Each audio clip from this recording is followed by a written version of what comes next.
വണ്ടി പൊളിക്കൽ ഇന്ത്യയുടെ ഒരു നയം, ലോകത്തിൻ്റെ തന്നെ നയമാണ്, ഇന്ത്യയുടെ ഒരു നയമായി മാറി.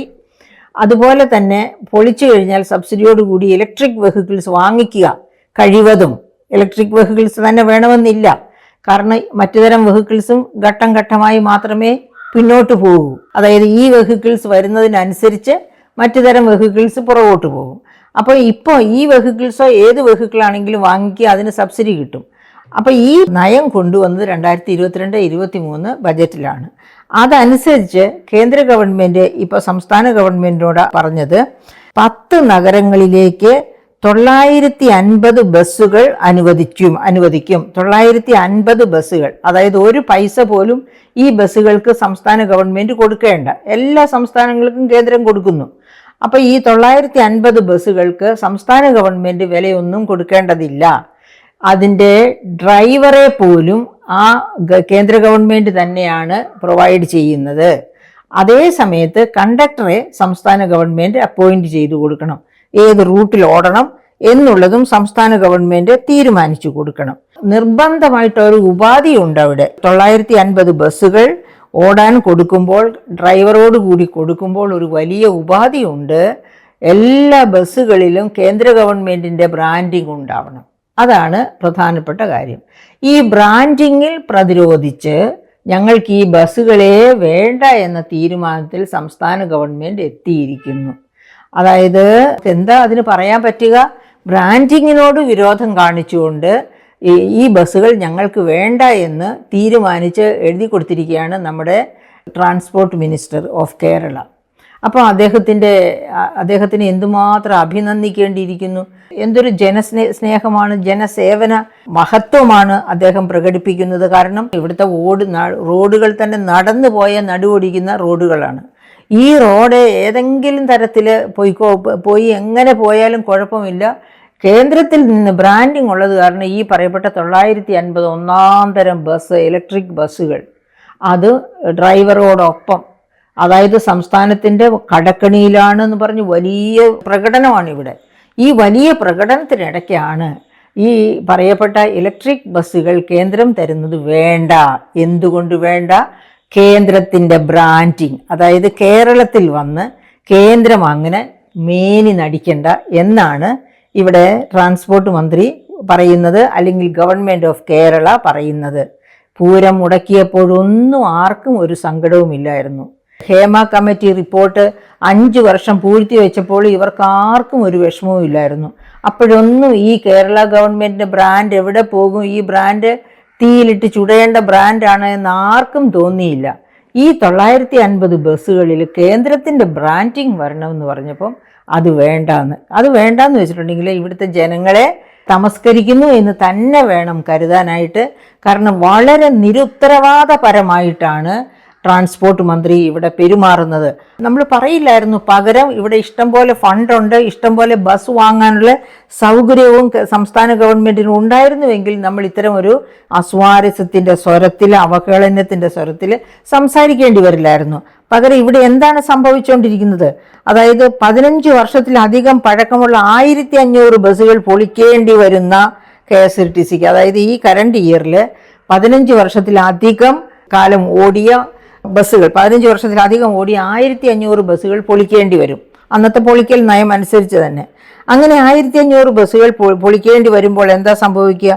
1500 ബസ്സുകളെങ്കിലും തിരിച്ചു വന്നാലേ ഇപ്പോഴുള്ള രീതിയിലെങ്കിലും ഇവിടുത്തെ റോഡുകളിൽ പബ്ലിക് ട്രാൻസ്പോർട്ടേഷൻ ഉണ്ടാകൂ.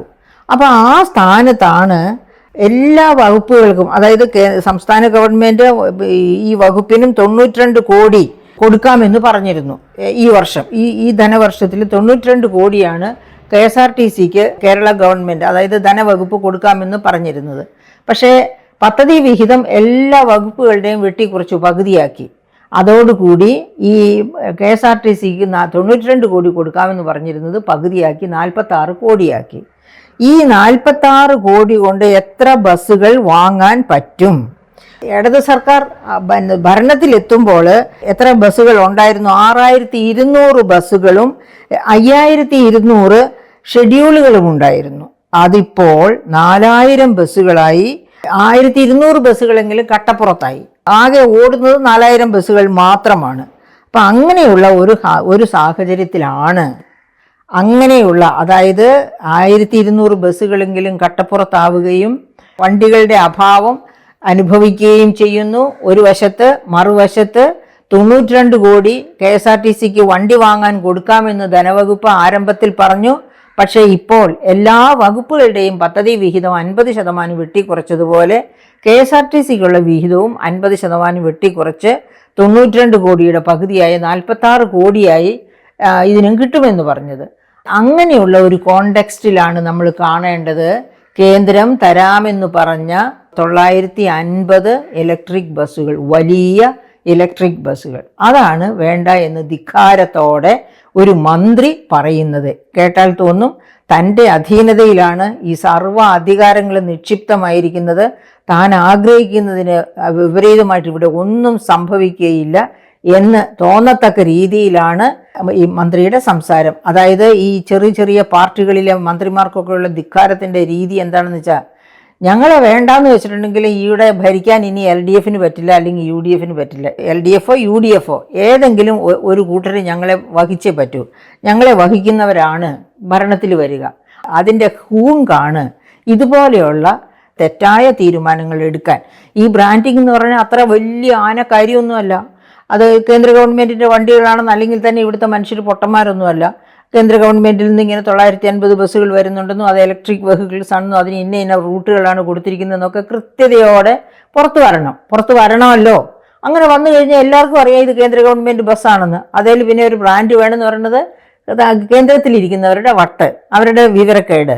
ആ വിവരക്കേടിൻ്റെ അതിന് കൊട പിടിക്കുന്നവരാണ് കേരളത്തിലിരിക്കുന്നവർ. അതുകൊണ്ടാണ് അവരും ഈ വിവരക്കേട് തന്നെ വേറൊരു തരത്തിൽ ആവർത്തിച്ചുകൊണ്ടിരിക്കുന്നത്. തീർന്നില്ല.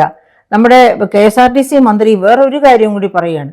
അദ്ദേഹം മിനി ബസ്സിൻ്റെ ആളാണ്. അദ്ദേഹം നേരത്തെ ട്രാൻസ്പോർട്ട് മന്ത്രിയായി വന്നപ്പോഴും ഒരുപാട് മിനി ബസ്സുകൾ വാങ്ങിച്ചിരുന്നു.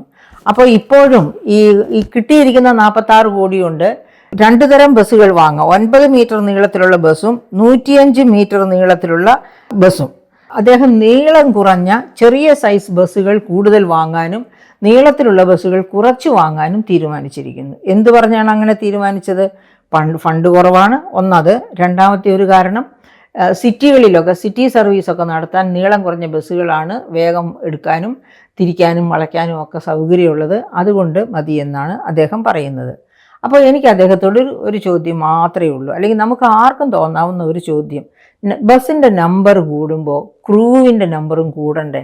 ക്രൂ എന്ന് പറയുന്നത് ഡ്രൈവർ, കണ്ടക്ടർ, ഇത്യാദികളാണ് ഈ ക്രൂ എന്ന് പറയുന്നത്. ഈ ക്രൂവിൻ്റെ നമ്പറും കൂടണ്ടേ? ക്രൂവിൻ്റെ നമ്പർ കൂടുമ്പോഴേക്കും KSRTCക്ക് ലാഭമാണോ നഷ്ടമാണോ ഉണ്ടാകാൻ പോകുന്നത് ഭാവിയിൽ? അതേസമയത്ത് വലിയ ബസ്സാണെങ്കിൽ സിറ്റി സർവീസ് നടത്താനായിട്ട്, അതായത് സമയം പാലിക്കാനായിട്ട് സമയത്ത് പുറപ്പെടണം, സമയം അനുസരിച്ച് ഓടണം. അവിടെ സമയം പാലിക്കുക എന്നുള്ളതിന് വേണ്ടിയിട്ട് വളവെടുക്കണു തിരിവെടുക്കുന്നു എന്നൊക്കെ പറഞ്ഞ് ബസ്സിൻ്റെ നീളം കുറച്ചാൽ എന്താണ് സംഭവിക്കുന്നത്? നീളം കുറയുന്നതോടുകൂടി തീർച്ചയായിട്ടും വലിയ ബസ്സുകൾ കൂടുതൽ എഫിഷ്യൻസി ഉള്ള ബസ്സുകളായിരിക്കും, ക്യാരിയിങ് കപ്പാസിറ്റി ഉള്ള ബസ്സുകളായിരിക്കും. അപ്പോൾ അങ്ങനെയുള്ള ബസ്സുകൾ ഈ 2 ചെറിയ ബസ് ഓടുന്നിടത്ത് ഒരു വലിയ ബസ് ഓടിയാൽ മതി. അപ്പോൾ ഒരു ബസ്സിന് വേണ്ട ക്രൂവിൻ്റെ ഇരട്ടി വേണം 2 ബസ്സായാൽ.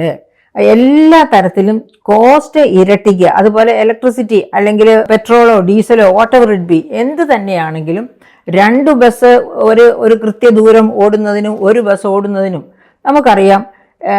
പക്ഷേ ഈ 2 ബസ് ചെറിയ ബസ്സുകൾക്ക് ഇരട്ടി വേണ്ടി വരില്ലായിരിക്കാം. ഈ വലിയ ബസ്സിന് വേണ്ടതിനേക്കാളും അതിന് പകരം വേറെ 2 ബസ് ഓടിക്കുക എന്ന് പറയുമ്പോൾ തീർച്ചയായിട്ടും ഇന്ധന ചെലവും കൂടും. അപ്പോൾ ഇന്ധന ചെലവ് കൂടുന്നു, ക്രൂവിൻ്റെ നമ്പർ കൂടുന്നതനുസരിച്ച് ചെലവ് കൂടുന്നു, എല്ലാ മെയിൻ്റനൻസ് ചെലവ് കൂടുന്നു. അങ്ങനെ എല്ലാവിധ ചെലവുകളുമാണ് ഈ വണ്ടികൾ, ചെറിയ വണ്ടികളായാൽ. അതുപോലെ പാസഞ്ചേഴ്സിന് കിട്ടുന്ന സൗകര്യങ്ങളും വലിയ ബസ്സിലുള്ള സൗകര്യങ്ങളല്ല ചെറിയ ബസ്സിൽ കിട്ടുക. നിവർന്ന് നിൽക്കാൻ പോലും നിവൃത്തിയില്ല ചെറിയ ബസ്സുകളിൽ. അങ്ങനെയുള്ള ബസ്സുകളിൽ കൂഞ്ഞി പിടിച്ച് തിക്കി ഞെരുക്കി ആൾക്കാരെ കയറ്റി KSRTCയെ ലാഭത്തിലാക്കാവുന്ന ഈ മന്ത്രി വിശ്വസിക്കുന്നു എന്ന് എനിക്ക് അത്ഭുതം തോന്നുകയാണ്. അപ്പോൾ രണ്ടായാലും മന്ത്രിയെ നിലയ്ക്ക് നിർത്തേണ്ടത് ഗവൺമെൻറ്റാണ്. ഗവൺമെൻറ്റിന് പറ്റിയില്ലെങ്കിൽ ഈ രാജ്യത്തെ ജനങ്ങളാണ്. അടുത്ത ഇലക്ഷനെങ്കിലും ജനങ്ങൾ അത് മന്ത്രിയെ പഠിപ്പിച്ചിരിക്കും. ഇപ്പോൾ വേണ്ടത് ജനങ്ങൾക്ക് നല്ല യാത്രാ സൗകര്യം ഉണ്ടാവുകയാണ്. ബ്രാൻഡിങ് സംസ്ഥാന ഗവൺമെൻറ്, ഈ കേന്ദ്ര ഗവൺമെൻറ് ബ്രാൻഡിങ് വേണ്ടാന്ന് പറയുന്നത് എന്തുകൊണ്ടാണ്? സംസ്ഥാന ഗവൺമെൻറ് ബ്രാൻഡിങ് മതി എന്നുള്ളത് കൊണ്ട്. രണ്ട് ബ്രാൻഡിങ് ജനങ്ങളെ സംബന്ധിച്ച് പ്രശ്നമല്ല. ജനങ്ങളെ സംബന്ധിച്ച് യാത്രാ സൗകര്യങ്ങളാണ് വേണ്ടത്. ആ യാത്രാ സൗകര്യം കൊടുക്കാൻ വേണ്ടി ഇത്തരം മുടന്ത ന്യായങ്ങൾ ജനങ്ങളുടെ മുൻപിൽ വയ്ക്കുമ്പോൾ ഗവൺമെൻറ് ഓർക്കുക, ഈ കളി തീക്കളിയാണ്.